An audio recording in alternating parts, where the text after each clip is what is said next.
श्री स्वामी समर्थ. तर सकाळी माझी अशी देवपूजा झाली होती आणि चला मी तुम्हाला आज एक रेसिपी दाखवते की लातूर साईड बनवली जाणारी वेळामोशा भजी.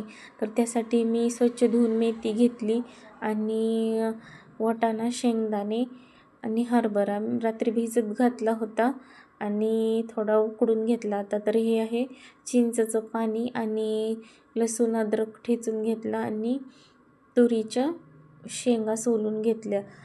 नंतर मी कढई गॅसवर ठेवली आणि तेल गरम झाल्यावर जिरे मोहरे टाकले. जिरे मोहरे तडतडल्यावर लसूण टाकला. तर यामध्ये बरंच काही ॲड करतात, पण मला जेवढं भेटलं तेवढंच मी यामध्ये टाकून बनवते. बरंच गाजर टाकतात, परत बरंच काही टाकतात. तर मला जेवढं अवेलेबल झालं मी तेवढ्यापासूनच बनवली.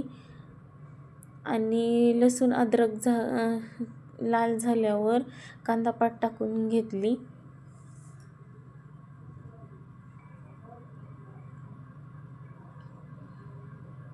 आणि कांदापात पण अशी चांगली परतून घेतली.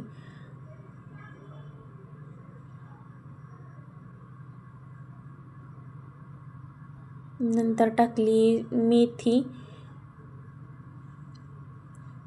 मेथी पण अशी छान अशी परतून घेतली.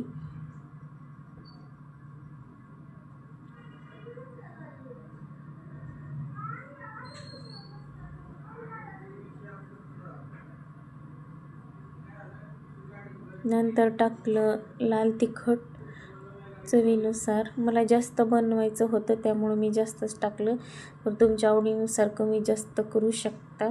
नंतर टाकली हळद. तर यामध्ये मी कोणताच मसाला नाही टाकत. मसाला न टाकता चांगली लागते.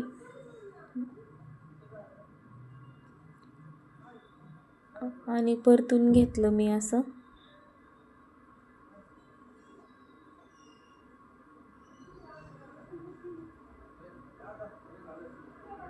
चांगलं परतून झाल्यावर त्यामध्ये मी गरम पाणी ॲड केलं. पाणी गरमच ॲड करायचं.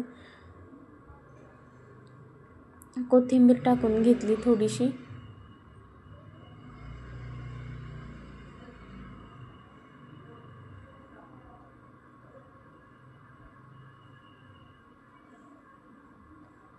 गरमच पाणी टाकलं तर लवकर होतं, लवकर उकळी येते.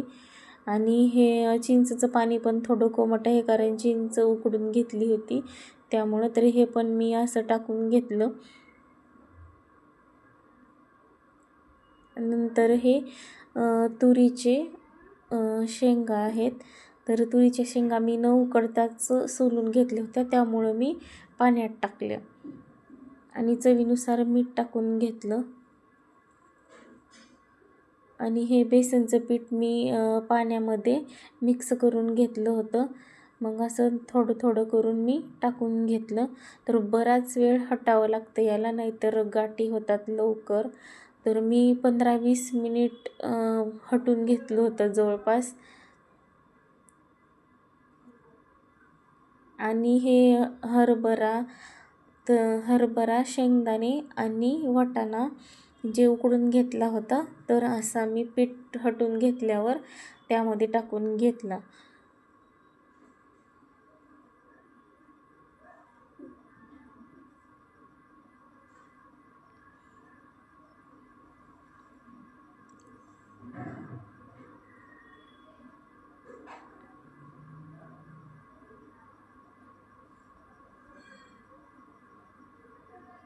आणि त्या मिक्स करून घेतला असं पिठामध्ये.